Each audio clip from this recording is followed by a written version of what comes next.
Hello and welcome to another episode of For the Love of Sports. My name is Michael Rasile. This is a show where we get to talk about sports, we get to talk about business, and we get to talk about everything in between. Wherever you're listening, however you're listening, you know exactly what to do. 5-star review on Spotify, like and subscribe on YouTube. Over on Apple Podcasts, give me a 5-star review and say something really, really nice about me and my incredible guest today. I have David Lindsay. He's a personal trainer, speaker, coach, and former professional athlete. Dave, how you doing today, man? I'm doing fantastic. Thank you very much, Michael. And I'm so excited about being on this podcast and hopefully giving your listeners, some information that they can use straight away. I love it. Yeah, we'll get to a lot of that stuff. I'm so excited to learn about your previous life as an athlete, what you've done as a professional athlete, right? You made money to play games. You know, if we break it Yes, down at the most literal level, right? You played a children's game and someone was like, "Yeah, here's a couple bucks to do it." But no, I love think it. it's such a cool thing and such an awesome opportunity. So I always love having former athletes, current athletes, but former professional athletes, and exactly what you're doing on the training side, the coaching side, the speaking side, all stuff that I very much align with. So I'm very excited to talk about all that stuff, David. But the first question I have for everybody on the For the Love of Sports podcast is, why do you love sports so much? I think it's really part of our DNA as humans. We're there to run, we're there to wrestle, we're there to fight, we're there to exist, really, is all part of sports.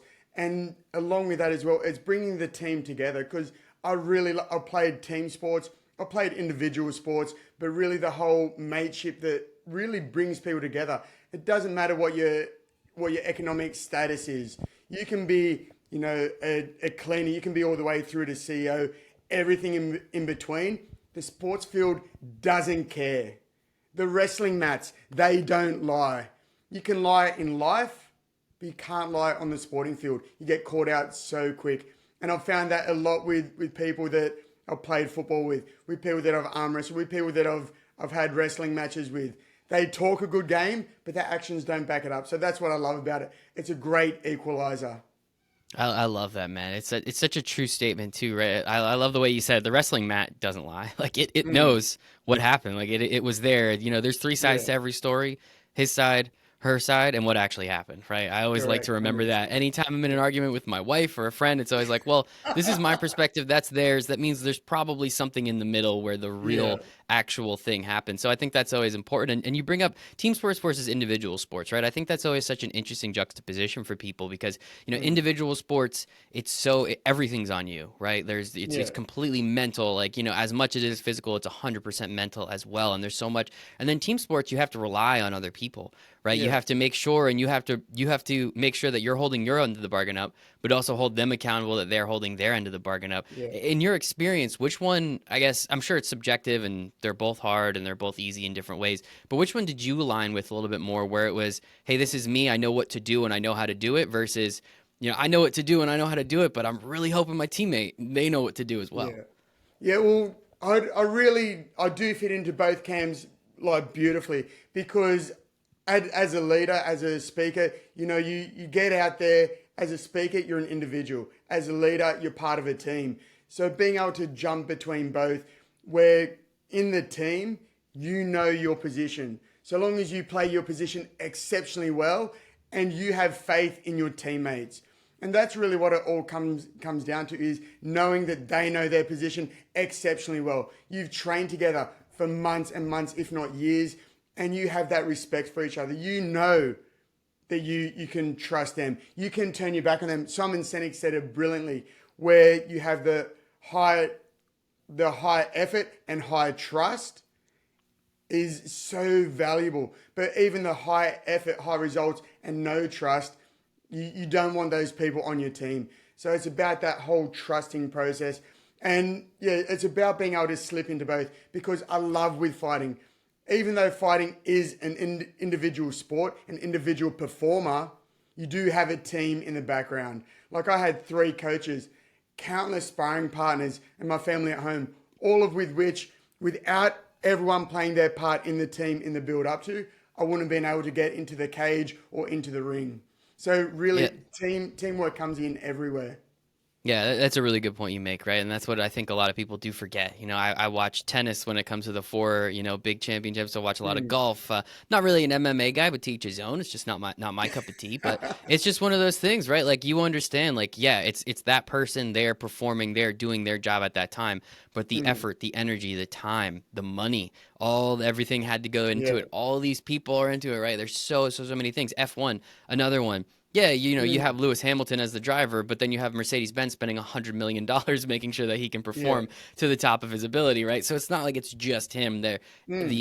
the pressure, the onus is on that athlete, but at the same time, there's so many people behind the scenes that we all just forget about. Yeah, 100%. Because and F1 is a brilliant example there because especially when they come in and change the tires, 99.99% of the people won't know who the person is who takes a front tire off, puts it back on.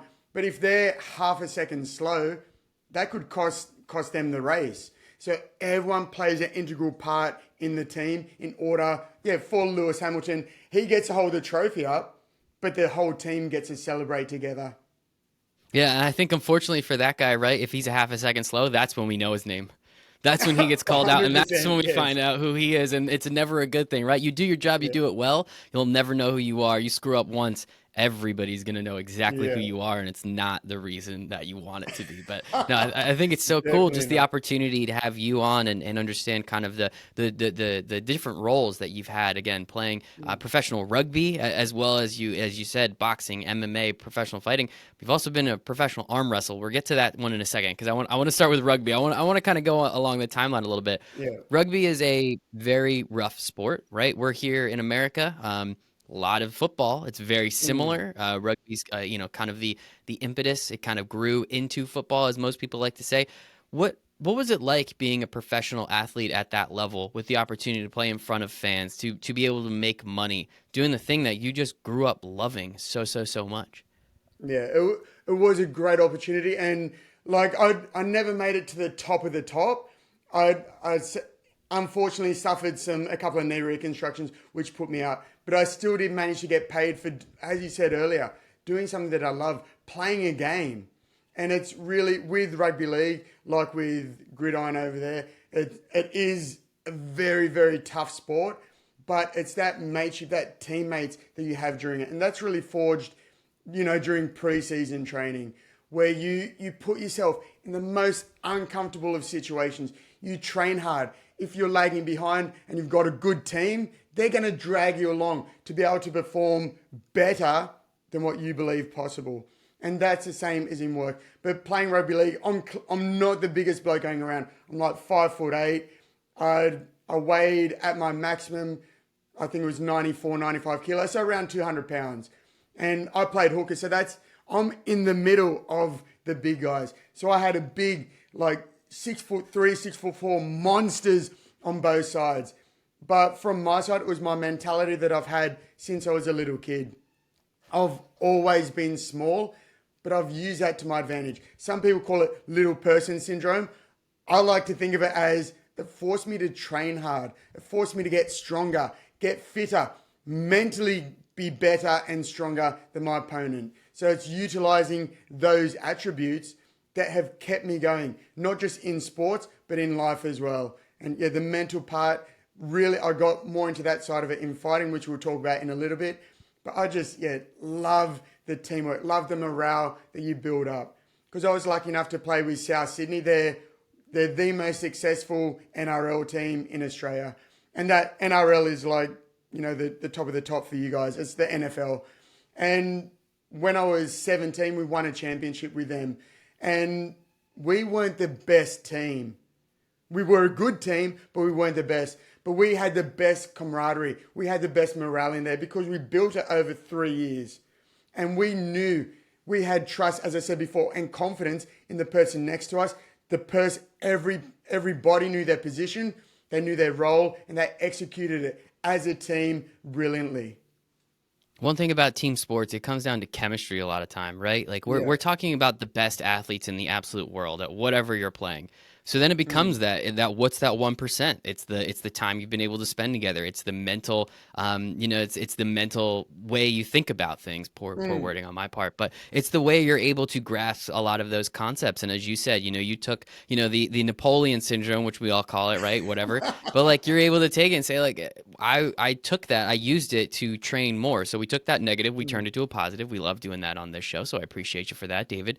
But you made sure not to use something and oh, woe is me. You said no, that means I just have to work a little bit harder, which is something that you did very clearly to get to the top, win a championship, man. Like that's absolutely insane. Yeah. No one ever can take that away from you. You have the ring, you have the trophy, wherever it is. I hope you stare at it, once or twice a week. Maybe every day is a little much, but once or twice a week, go back, remember what you're doing there, because it's such a cool opportunity. Yeah.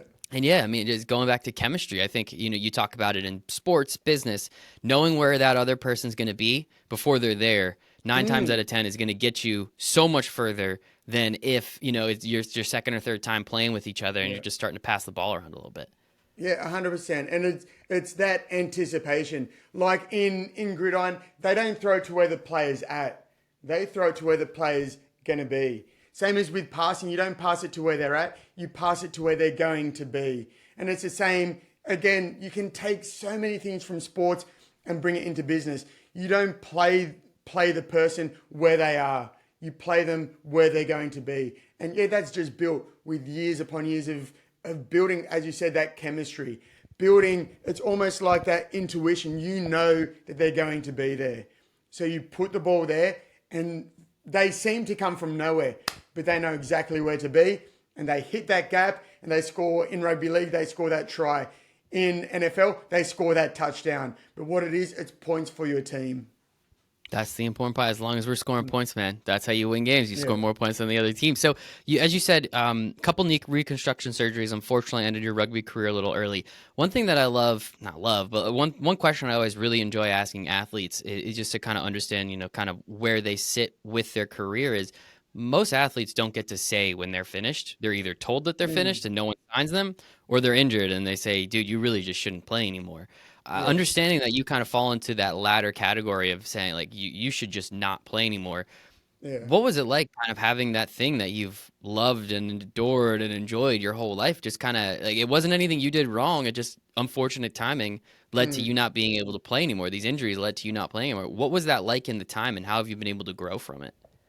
It was very, very tough because, like you said, it's not something that you just pick up when you're 16, 17, 18. It's something that you do, from you're a little kid, and you do it pretty much all through your life, and it becomes who you are. And it still is who I am. I'm still David, an athlete. I'm David, a speaker. But when it comes down to it, I'm still an athlete. But yeah, when the second time happened with my knee, it ripped it out from underneath me. My whole world got flipped upside down. And it took me a little while to come to the realization that, okay, what now?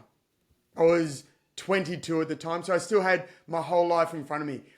I was 22. I was going to say I was around 21, 22.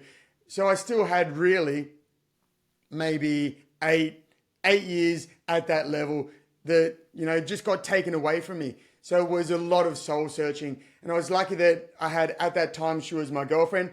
And she stuck with me through a lot of these tough times and is now my wife. We also have a fantastic daughter. But it's having that support network around you, having your friends, having your family, even have like your teammates as well. They were coming around. They were still supportive of me even after I said, that's it for me. Because it's only one tiny part. I was 22. Hopefully I still had another 80 years in front of me. So it's about picking yourself up, dusting yourself off, taking lessons that you learn from your time there, but then looking forward. What do I have in front of me? What other opportunities are there for you? Because there's always opportunities. Like they say, crisis creates opportunities. It just depends where you want to look. Do you want to sit in the corner and cry and go, poor me, poor me? Or are you going to get up and do something about it? Get up and do something about your life. And yes, that did take me a couple of days to come to that realization, but it's still a lot quicker than people that unfortunately never get to that point. Especially the ones that make it to the top of the top. They've got the hundreds of thousands of fans screaming at them. and then all of a sudden it's pulled out from underneath them, and they walk around in limbo for years. It's a very unfortunate understanding. It happens to every athlete essentially, right? Like, I'd say over 90% of athletes do have some kind of transition period from who they were to who they're going to be, and luckily for you, as you said, it only took you a couple days.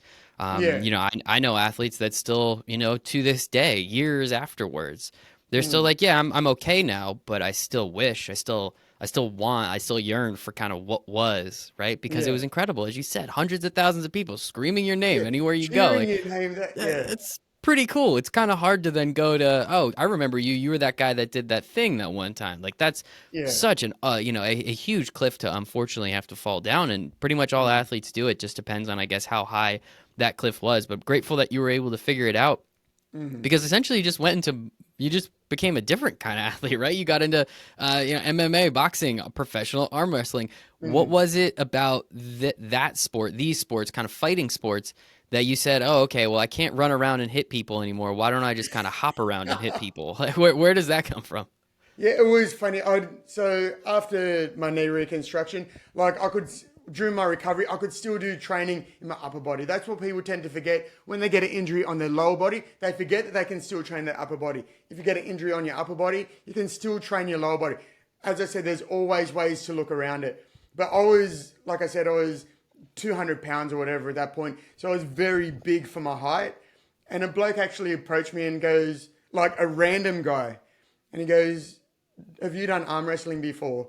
I go, yeah, I do it with mates for drinks. And he asks how I go. And I go, well, when we do it for drinks, I don't have to buy drinks. And he goes, ask me if I'd ever thought about arm wrestling.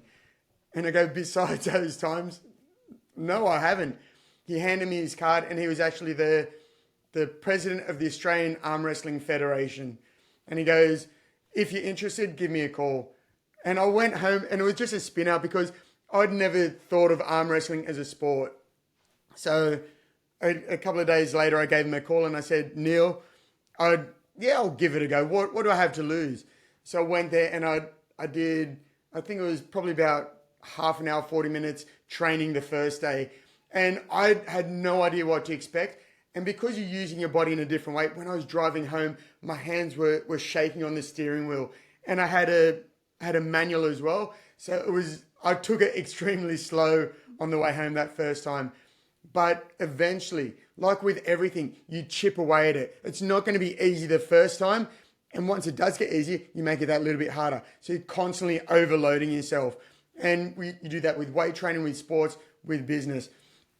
And I ended up competing in Australia against some like big dudes, bodybuilders, strong guys that have been doing arm wrestling for years.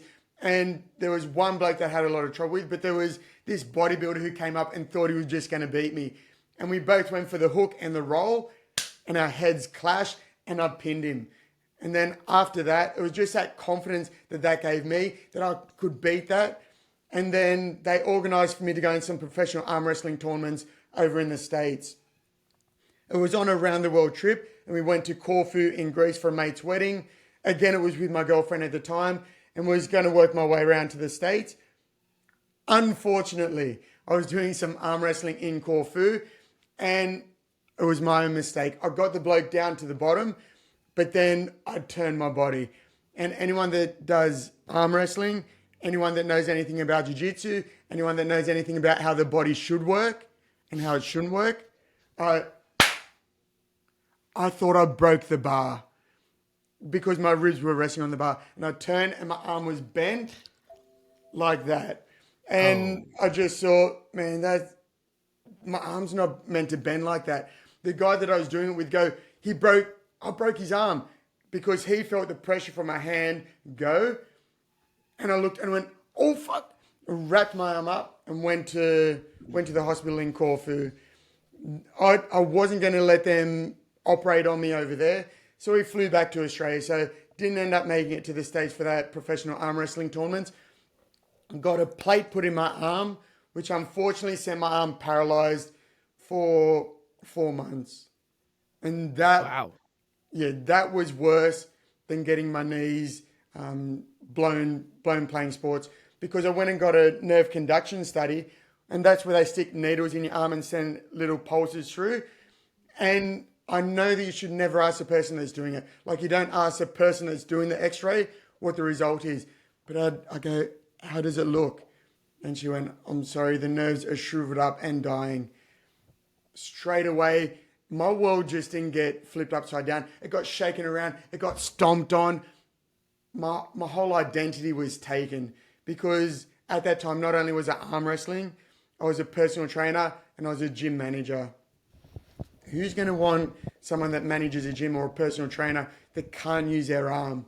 And I went into some dark places. This time it wasn't just for a couple of days. This time was probably for about a week. I just locked the world off. The only person that would come into our unit was my girlfriend, the same one which was there when I did my knee the first time, was her. And I didn't even want to see my family. I just wasn't myself. But then after probably a week, I went, come on, David, you've overcome obstacle after obstacle all through your life. It's a broken bone, for goodness sake. What's that going to do? You're going to heal up. The nerves are going to come back. You can work through this. You can do it. And it was just like a light switch went on. And so I went and I started reading. What can I do to improve myself? I started looking at videos on YouTube, not just about how to heal and how to improve, but more motivational stuff as well. One of my favorites was, well, and still is, I was listening to him when we started talking, is Eric Thomas, Les Brown, Tony Robbins, all those sort of guys. Like, you also have Jocko Willink. I love listening to those guys with the messages that they have. And I also started reading. So yes, at that time I couldn't use my arm, but how can I improve to come out of it better? Then, as I said, 4 months later, I got a little bit of movement in my arm and I was so excited. I was still training because, like, as I said, when you can't use your upper body, you can use your lower body. When you can't use your lower body, you can use your upper body. So I was running everywhere. My arm was in a sling and I was running. I was doing I was doing bodyweight squats. I was doing leg press, all stuff on my lower part. I was still working my abs, my back. And then eventually, when I got the strength back into my arm, there was a Kung Fu school where I did my Cert 3, Cert 4 for personal training. And I'm still competitive. I was like 23 and a half, 24 at that time. I was starting to get my strength back. I wasn't as big as I was, but I thought, what's the next challenge? And so I went up and I joined up to the Kung Fu school, did kickboxing, did jiu-jitsu, wrestling, and then it all came together. And I went to one of the coaches and said, I want to fight. I want to see how it is, because I love the sparring element. I love pitting yourself man against man, testing yourself, not just physically, but mentally and emotionally as well. And that's where wrestling really comes into it, is the whole mindset that you get from wrestling. And I went and I had a few fights in MMA. It was a long, long time ago, before it was really mainstream. And so I actually had more fights cancelled than I had actually fights, because at that point I managed to get down. I was fighting at 65 kilos, which is the 145 pounds. So I was fighting at featherweight, and I was like ripped up and strong at that point. And people would see me and they'd pull out because they think the muscles equals good fighter, where it completely doesn't. It's all about what's in your head and the technique that you use. So from there as well, I built up such a strong relationship with my wrestling coach. And he was really the one that, you have people along the way where you can go left, you can go right. And my life veered once I really got to know him. And he goes, David, you're so much more than just a fighter. You're so much more than such an athlete. Because when I'm coaching people, I can do it 1-to-1. If I'm taking a class, I can do it 1-to-30. Speaking, I can reach 1-to-thousands, 1-to-millions. And I can have such a bigger impact that way. And there's also not the time stop on it.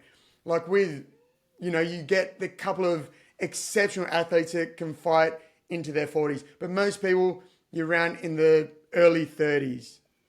And again, your career's gone. But with speaking, I can keep going with that. So it was a conversation that I had with my wrestling coach that really took me on that other pivot, which is where I am currently in life. I love it, man. Thank you so much for that. That was absolutely fantastic. I think it's so important, like just to recap a little bit, right? You had one injury, it led you into one sport. That sport led you from one injury into another sport. That sport then led you to, where you're going today. It's, you could Yeah. have wallowed at any of these places. You could have felt bad for yourself, and you deserve that for a couple days, as you said. But you were able to come out of it, and not only come Mm. out of it, you were able to come out of it with another plan, another thing to do, and then just kind of keep chipping away. You just kept going. You kept going. So many people could have been like, "Hey, you know what? I'm just gonna go work a corporate job. I'm just gonna go make Yeah. $60,000 a year. Not that bad of a life. Everybody's happy. I could do that. My 9 to 5. Clearly, that was not in your DNA. And you were No. able to just continue that, go down that competitive path, which then led you to understanding, like, well, I want to compete with myself now. How many people can I get Mm. in front of? Who can I help? How I, many of them can I help? What's the biggest stage I can help people on? It's yeah. speaking, right? Because you can put up a video on YouTube and a million people can watch it, right? It's just one of those Mm. things that it's so important, right? There's so many places you could have said no, thank you. I'm good, but instead you just like a little curiosity here, a little curiosity there, got Mm. you where you are today. So I appreciate that, man. Kudos, congratulations for all that. That's No. awesome. Thank you. And yeah, that comes down to like one of the lessons. The main lesson that I learned from wrestling is the art of getting comfortable being uncomfortable, getting outside of that comfort zone. And it wasn't an instant that I went, okay, I want to be a speaker, and then all of a sudden it happened. I went through court. Like, people think that greatness happens overnight. It doesn't. With sports, with anything, it's that grafting in the darkness. I've been speaking now for 8 years, and I haven't made it even near the top. But I know I'm in the process of getting there.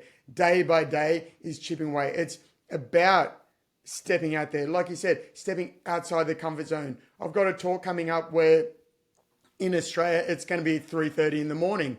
I'm lucky I'm an early riser anyway. But there's also been times where I've done it at 1 o'clock in the morning. I've done it at 10 o'clock at night because of the time difference. And it's also that's one thing brilliant that has come over the last 3 years. That people are more acceptable with doing things online. Again, that's a situation where you could have gone in the corner, pulled the cover over yourself, and just gone, oh, just wake me up when this is all over. But what I did was I used that opportunity to go out. So I'm speaking with you over in the States from Sydney, Australia. I've spoken on conferences in America, in Canada, in England, in Singapore, in India, all around the world from this one point. And it's about doing it in times when maybe the normal person is asleep. But I know that I can reach thousands and millions of people if I get up at 1 o'clock in the morning and make such a difference. And that for me is worth it. It's worth losing a little bit of sleep. I'll make up for it later. That's in my 5 steps towards improved vitality. The second step is nap, knowing when, how, and why to nap for peak performance. But it's knowing the impact that you can have. And the last 3 years have been brilliant, with me being able to go global while staying local. I love it. Yeah, I love the internet. It's the best place and the worst place all at the same time, and you're Yeah. taking advantage of it to make it a better place, man. So we really do appreciate you for that. So yeah, let's talk about it a little bit. You kind of went into the 5 steps, so I do want to touch upon that. You're an athlete, trainer, coach, speaker, right? You do all these incredible things. You're trying to touch many lives. You're trying to help as many people as possible. So again, need a couple more people like you on planet Earth, David. I think we'd be in a better place than we are now. But no, in sincerity, man, like what Thank you. you kind of gave us the understanding of who and why and how you got to this point. I guess what has it been like over the last 8 years, as you said, that grind, that consistent, I'm sure there's a lot of ups, there's a lot of downs, right? There's a lot of Mm. times that you could say, again, I could just go get that corporate job, probably make more than 60 grand now, probably could make a little bit more. Like what is it about this lifestyle that you love so much that you're willing to, for me, I'd stay up till 1, but you're waking up so early anyway. You're probably going to sleep at like 8 o'clock. So you're waking up Mm. at 1 o'clock in the morning to have that conference, to talk to those people that you've never met before, that you probably will maybe talk to one or two of them again. But knowing that you can impact so many of their lives, it's worth it for you. What have these last Yeah. 8 years been like, and been able to just stay on that grind to know there's something down there and I'm going to make it? Mm. I, I think that's a great question because so many people believe that they're just going to click their fingers and it's going to happen. Whereas I take all of my skills, all of my attributes from the sporting life, and bring it into the corporate world, bring it into the speaking world. I know because I also used to play golf as well, and I got down to a 3 handicap. I know Nice. that it doesn't. Oh, thank you. I know that it doesn't happen overnight. Like when I first picked up the club, I could hit the ball, but I wasn't going straight. It was going all the way to the left, all the way to the right. It might have gone along the ground. I might have had a big divot behind it. But practice and practice and practice, having faith that you know that it's going to improve.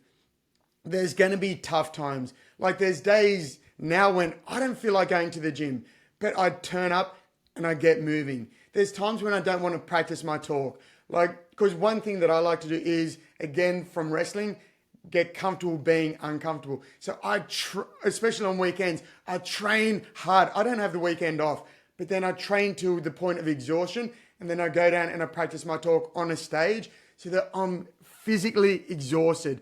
I put headphones on and I put crowd noise on so that I'm distracted that way. Because I know if I can push through it, through those times, when it comes in front of an audience, that's just so much more That's fun. easy. You did it already. It is. And you feed off the energy. You give the energy, you feed it back. And because I do that, I can go offline and go down and talk to individuals as well. Like see if they're getting something from it, if they want to share stuff with me, and then you come back on track. But it's all just about that constant grind, knowing, because I know the end goal, and that for me the end goal is all the way up there. I'm still only just at the very early points, and it's so exciting when you get the email or you get the phone call. David, what are you doing on this date? And go, what do you want me to do? We want you to do this, do this. Count me in, because especially early on, is anytime I get a speaking opportunity, I jump at it. Because you never know where one thing can lead to. One can lead to one, can lead to one, can lead to 50, can lead to 100, can lead to your whole year being booked up because of one talk. And you never know what that one thing may be. And it's like when I got told, David, you've got to fight. And for me, they're very, very similar as well. Having a fight to speaking at a conference. When I first get told, David, you have a fight, or David, you've got a talk coming up, my first thing is to go, oh, I get nervous. And then it's funny, it only lasts for about 30 seconds. What have I done? What have I done? And then my mind switches over going, no, you've trained for this. This is what you're born to do. And then I go, okay, with fighting, who is my opponent? What are their strengths? What are their weaknesses? With the conference, what are they speaking about? Who's the company? What's the theme of the conference? And where do I fit in? And then with both of them, I train. I tweak things here and I tweak things there. And then when they do the call out, whether it's fighting and coming out in the blue corner, or whether it's, and welcome to the stage, David, I'm so pumped up and I'm so excited because I'm 100% prepared for it. I've gone through the trenches. I've worked hard to get to this point. And whether it's fighting, whether it's speaking, this is the fun part. This is where you really get to put on a performance for the crowd. And at the end, get a standing round of applause. That is awesome, man. I love it. You got me all jazzed up now. I'm excited for the day. Like, I wish it was 7 o'clock in the morning so I could use that energy for the rest of it. That would be awesome, man. But no, I think it's so cool, right? The way you're thinking about, how you even practice for these talks and what you're doing, and you physically exhaust yourself so that way, even at like your lowest possible energy, how much energy can you get on the stage? Like, what are you capable of?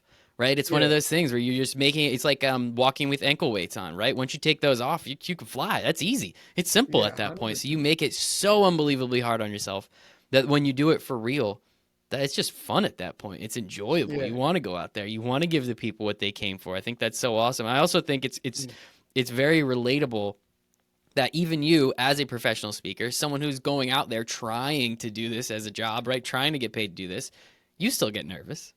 You still have those butterflies for a couple seconds. I think that's just such, like, I hope people understand that, like, even someone like yourself, high energy, excited, you want to do this. This is your job. This is your dream. You still get nervous. You're just able to take it. Most people might be nervous for an hour, 2 days, for every day leading up to it, right? You're able to take it just to 30 seconds. And I think it's important for people to understand, like, you're always going to be nervous. It's how quickly can you turn those nerves to excitement? And some people, they never get there. I was going to say that. I was going to say that exact thing because what it is, it's just a flick of the switch. Because there's studies that show that it's the same The physiological same response. butterflies. They're the same Yes, butterflies. yes, 100%. And it's just what angle do you want to look at it from? Man, okay, I'm nervous, but man, I'm excited to put on a show for you. For if there's 500 people there, I'm going to give my all to that 500. If there's 6 people there, I'm going to give my all to those 6 people. It doesn't matter the size of it. I'm just going to put my all on it because, like when I practice, there might be a cleaner vacuuming up in the auditorium. I put my all for that one person. There's no one there. I put my all in it because it's part of who I am. You know, you can't act this stuff, or you can act it for a little while, but then you get caught out very quick. And I don't like hypocrites. Pete, yeah, it's easy to pick out the hypocrites in a crowd. We can all pretty much do it at this point, which is, yeah, no, I think it's awesome, man. Kudos and congratulations to you. I think it's awesome. The one last thing I do want to talk about, so we touched upon step 2, but we'll start from the beginning, the 5-step system towards improved vitality in the workplace. So talk to me a little bit, like, where did you come up with these ideas and how were you able to kind of, I'm sure you had 10 or 15 or 100 steps, right? How are you able to scrunch them down to these 5 that you feel are the most important?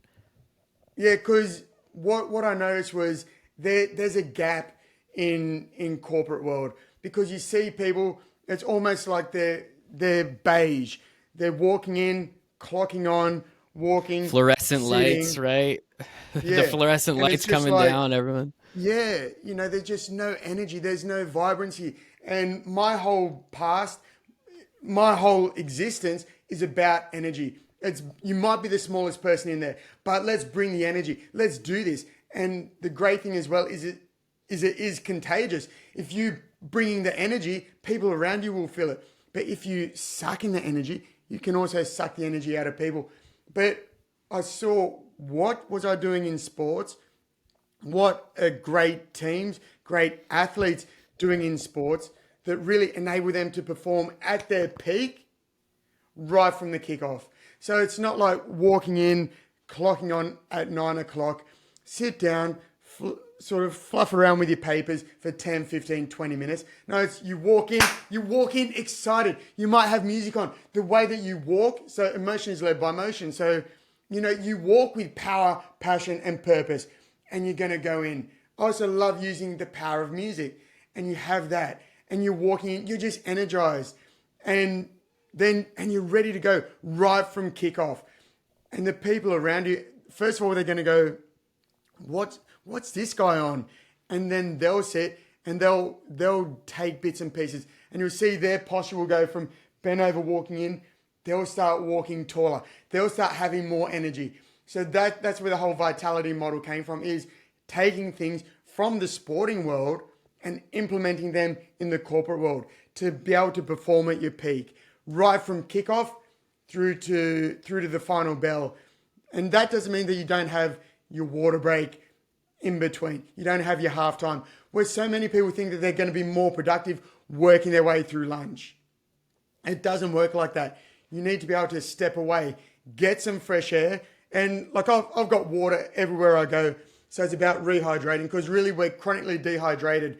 But you have that halftime, you have that lunch to refuel your body and your mind to really attack it in the afternoon. So you don't hit 3, 4 p.m. slump. No, you're still firing all the way to the final whistle. Because how often do you see in NFL, in rugby league, in baseball, that a team can be behind all the way up until the last shot, to the last ball of the last innings in baseball, they'll hit a home run. Or you'll get someone will score a touchdown after the final bell is gone, and they win the game. So it's about performing all the way to the end. I love it, man. Energy, I'm a very big believer in big energy and good energy, right? And positivity and living that life. So I think it's very important for people to understand that. And I totally agree with you, right? Like there's so many, you walk in with a smile on your face, someone else is going to smile, right? It's if you walk in kind of, as you said, slumped over, looking like crap, not wanting to talk to somebody, they're not going to want to talk to you. Like energy, I believe, is a very important thing that people don't really take enough into account when, conversing with others or even just passing people on the street, right? It's about that. Yeah, And I always love using music too, right? Every shower I take, I always put on some tunes. I put on some yeah, jams, whether it's, a little Madonna in the morning that gets me all jazzed up, or whether, it's something else. I mean, I love it all.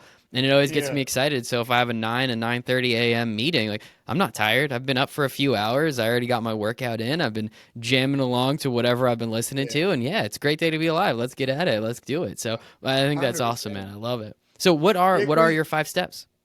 yeah, so I'll just run through it quickly because I don't want to take up too much time. But the first one is creating routines and rituals to snap into action. So I love that. yeah, that is walking with power, passion, and purpose. That is utilizing music because we all do the same. Like we undoubtedly have our own routine set. Think about it. You get up at the same time every day, shower the same way, have the same breakfast, even get to work the exact same way day after day, week after week, even year after year. So utilizing your own new routines and rituals. And first of all, you do have to write them down because you're going to forget, but you want to make it habitual. You want to make it so as soon as you put that music on, your body knows what's going to be done. When I was fighting, you come out to the same song. You come out to a song that you know is going to pump you up. You have your warm up in the background. Same as in rugby league. You have your warm up. You use music, you use mateship to pump everyone up. So that's the first one. So that once you get to work, you're already vibing. You're ready to go. You're energetic. Then the second one, as I said, is nap. We're not designed to work 24/7, 365, but with our phones available with us at all times, unfortunately people are. And that's why they're burning out. So there's a technique called the Pomodoro technique, which I talk more about that. The Zingarnik effect is a big one, where what that is, that's closing the loops. Like it gets used on us a lot with, say, soap operas. On a Friday afternoon, the car goes flying off the edge of a cliff. Let's open that loop. You don't know who's in there. You don't know, are they going to survive? So your mind is open, thinking about it over the weekend, then they close it on the Monday. Utilizing this effect, because there's a lot of people that I've spoken to where they go, when I'm at work, I'm worried about what's going on at home. When I'm at home, I'm worried about what's going on at work. So they're never 100% here or there. They're never fully with their family. They're never fully at work. So using the Zingarnik effect is just having a simple check-off list. Utilizing that. Have all important emails been answered? Yes. All important phone calls done? Yes. Yes. Every industry, every team is going to have their different check-off list. Every individual. Yes, yes, yes. And then what I like to do is the last 4: keys, wallet, phone, security. Yes, yes, yes, yes. And then because of my fighting background, I bow on the way out. And I bow, it's just something, because I was doing martial arts for years and years and years, it becomes part of it. So nap, having a lunch break, sleeping properly, taking time out intermittently during the day to allow, like I said, your mind to recover. And then you always snap back into action. Then the third step is tap. Especially now is a perfect time to try things. Be an innovator, be an early adapter. But knowing, like when I was fighting, I could get caught in an armbar. So they're aiming to hyperextend my elbow and either dislocate my elbow or break my arm. So I can fight it for a certain point, then I tap. Once I've tapped, I go back to my coach and I go, how did they get me in that armbar? What can I do next time? And then it's not going to happen overnight, but again, bit by bit by bit, they're not going to get me in that armbar as easily. Then eventually we'll get to that point where I can use that as a trap. So being aware that it's all right to fail. It's all right to get caught in that triangle choke, or it's all right to get caught with that liver shot, but you learn from it. So many, many businesses tap and evolve. Equally as many do not. And I talk about Nokia phones, Kodak, Blockbuster, Toys R Us. Then companies that are continuously tapping and evolving, you look at Tesla, you look at Meta, you look at Apple, and I like to use McDonald's as a big example. They're constantly changing their menu, but that doesn't mean that they've never failed. They've failed on epic scales, but they learn from it. They tap, they fail fast, they fail forward, you tap and evolve. So anytime you've had to tap, whether it's in fighting, if I lost, whether it's in football, may have done something wrong. In business, I've tried something, but it failed. I tap, I learn, grow, and evolve, but then I pick myself up. dust myself off, and then you snap back into action. Then you start going down the chain, which is clap, celebrating. It's all about bringing the team together. And we do this all the time in sports, but very rarely in business, because all too often bosses let completed projects go by unannounced, unrewarded. Excellence in work go by unrewarded. This is a perfect time to give those teams public recognition, because not only will that drive them to do more, to keep raising the bar, but it will also give everyone else confidence to raise up as well, because they know it's recognized. And in sports, like I said, I played in a good South Sydney team. It wasn't the best, but we had the best mateship, which enabled us to get the championship. And then the fifth step is recap, all about continuous, never-ending improvement in everything we do. So that is, as a coach, I sit down on the sidelines, I take down notes, but you don't see everything in the moment.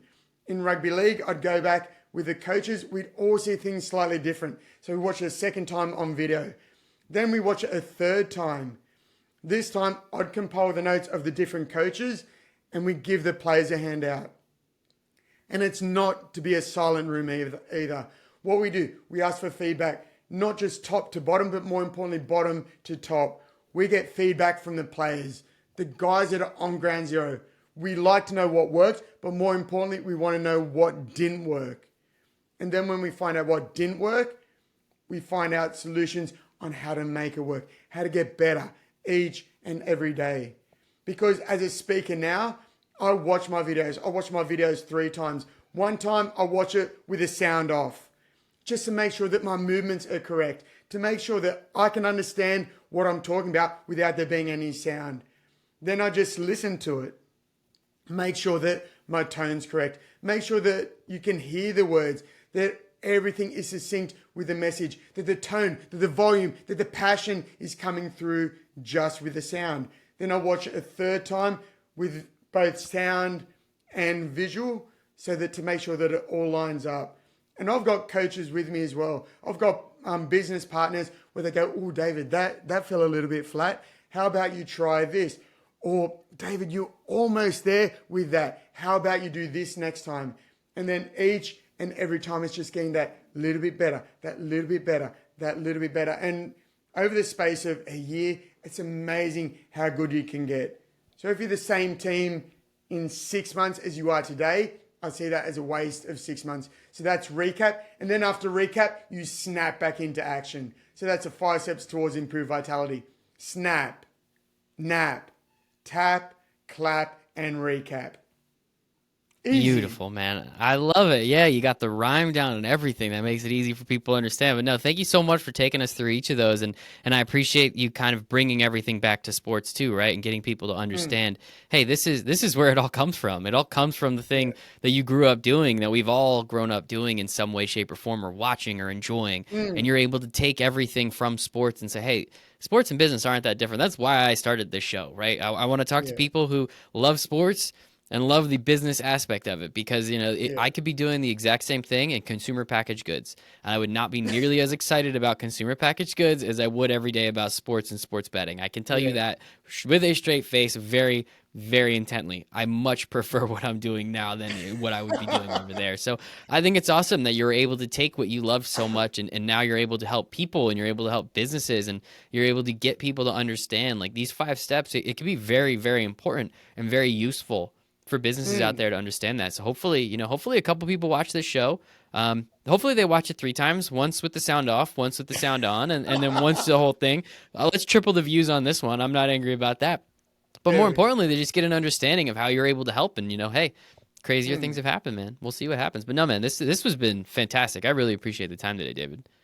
Oh, thank you. Yeah, no, I've had a lot of fun. And yeah, just quickly, because I do talk about this as well, because again, relating across sports to business, where each position has a different skill set, different mindset. And we spoke about this, I think, before, where so long as the people are playing in their position exceptionally well, it doesn't matter what's going on out there. Everyone knows their role. They know what's expected of them. And so long as they perform it, and by raising vitality, you raise morale, productivity, and therefore profitability of the business. So it's a win-win-win.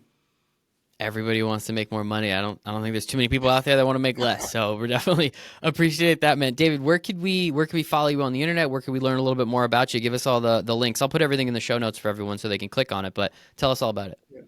Yeah, probably the best place to get me is I'm most active on LinkedIn. I'll probably do three, sometimes like around between 2 and 4 videos a week. And what it is, it's all just about things from my life. What have I learned from this? Like I did one only a couple of days ago where it's about relying upon motivation or discipline and knowing that they're vastly different. So, like we spoke about, where motivation is great, but it only gets you started. You need to have the discipline, whether it's in sport and the discipline in speaking, the discipline in business to get the end results. But yeah, on LinkedIn, I'm most active on there. So I do Facebook, Instagram. I've started TikTok as well. But yeah, and also feel free to email me at david@davidlindsay, lindsay.com.au, because I really do want to get over to the States and get a speaking tour going over there. I think I'll be over there in October. But yeah, the more impact I can make, the better. Because Australia, I love it. We just don't have the population that you have over in the States. And I've been up and down the East Coast speaking, loving it. But I want to truly make a massive impact in the world. And that will be over in the States. I love it, man. Well, let me know when you're here. Maybe we'll grab a beer Of on the East Coast. course. I'm here on the East Coast, so if you're in the New York area, if you're coming traveling down New York to Philly, I'm right along the way, man. So yeah, I think that would be awesome. But no, David, this has We'll been do. absolutely fantastic. Sincerely appreciate your time again. I'll put all the links in the show notes for everyone so they can go check out a little bit more about you, and I'll make sure to put the email in there as well. But David, no, sincerely, this was fantastic. I appreciate your time. Time's the only thing we don't get more of, so thank you so much for yours. I appreciate the audience for giving us a little bit of theirs. But other than that, hope everyone has a great rest of their day. Thanks, everyone.